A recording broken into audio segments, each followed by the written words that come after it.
السلام علیکم ورحمۃ اللہ وبرکاتہ۔ بسم اللہ الرحمن الرحیم وبالآخرۃ هم یوقنون۔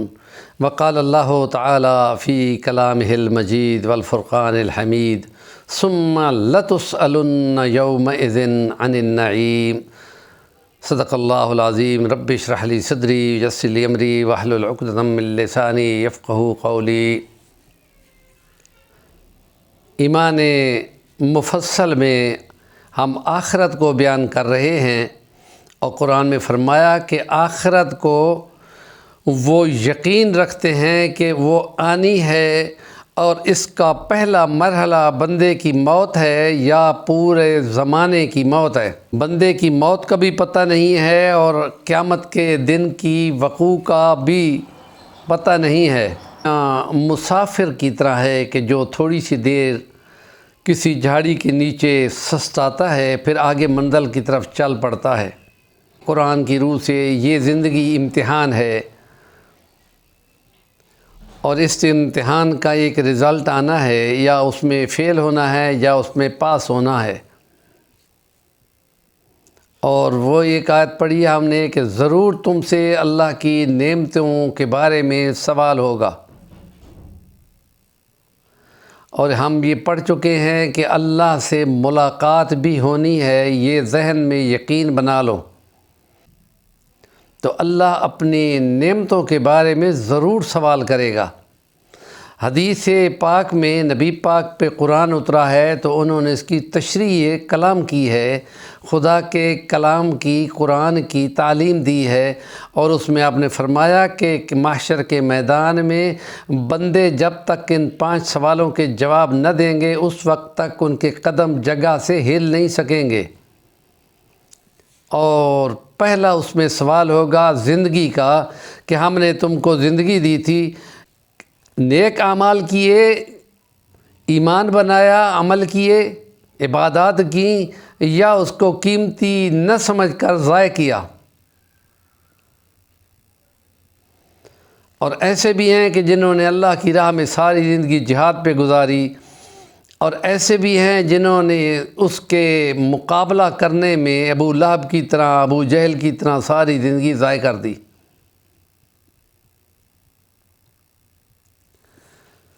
اور دوسرا سوال ہوگا کہ جو اللہ نے مال دیا اس کو کہاں سے کمایا، حلال ذرائع سے کمایا یا حرام ذرائع سے کمایا۔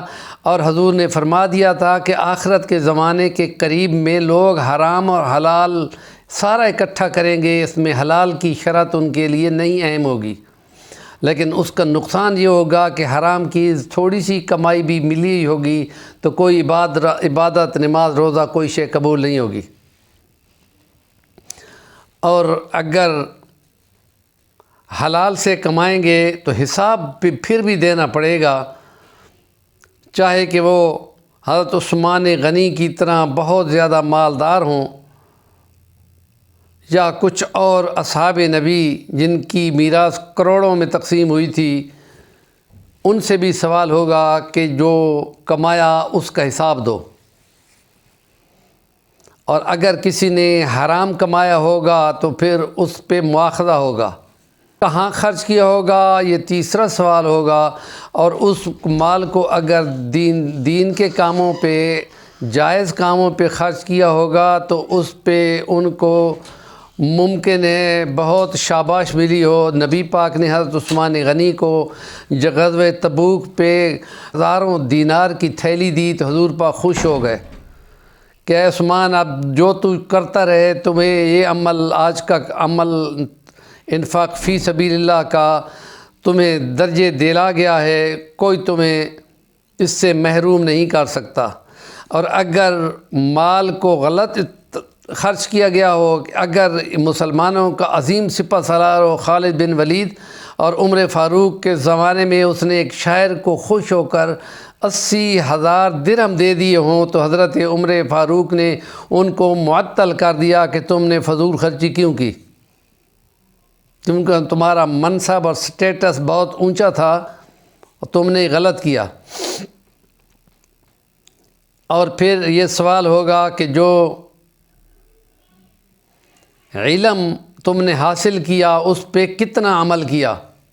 علماء اس کی زد میں بہت زیادہ آ سکتے ہیں کہ جیسے احادیث میں ہے، اور قرآن نے رہبان اور احبار کی مذمت کی ہے پہلے امتوں کی کہ ان کے احبار اور رہبان دنیا کمانے پہ اسی دین کو لگا چکے تھے اور لوگوں کو گمراہ بھی کرتے تھے اور مال بھی ان کا لوٹتے تھے۔ تو یہ وارننگ ہے نبی پاک کی امت کو کہ تم بھی ویسے نہ بن جانا ورنہ مارے جاؤ گے۔ پانی ملی تھی اس کو کہاں خرچ کیا؟